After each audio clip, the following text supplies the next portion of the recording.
Este es un Toyota Camry 2005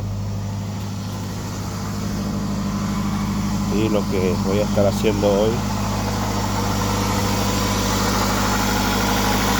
es que anda un sonido aquí, posiblemente sea el tensor, y aprovechando vamos a cambiar la bomba de agua, cadena de tiempo, el cover valve gasket, el gasket de aquí arriba.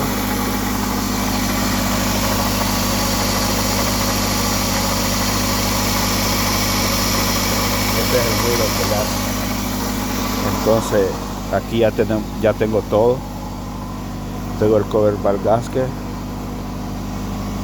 el tensor, la correa, las cadenas, las dos cadenas, las guías de las cadenas, el tensor de la cadena, el sello, los sprockets y también la bomba de agua. Aquí está el gasket de la bomba de agua. Y todo esto es lo que voy a estar cambiándole a este carro. Este es un Camry 2005. Aprovechando para hacer un solo trabajo. Entonces, porque anda un ruido. El tensor ya parece que ya está malo. Entonces vamos a aprovechar a hacer un solo trabajo.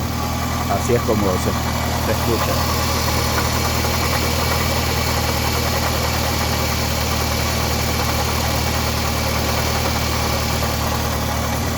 Tengo que desarmar todo, tengo que levantar el motor para sacar el tornillo que va ahí, que siempre pega en esta área. Entonces hay que levantar el motor para poder hacer este trabajo. A ver si se escucha.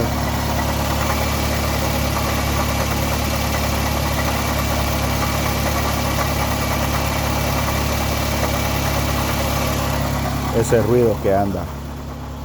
Entonces esto es todo lo que le voy a estar cambiando, y es mejor hacer un solo trabajo de una vez. Este es un Toyota Camry 2005 2.4.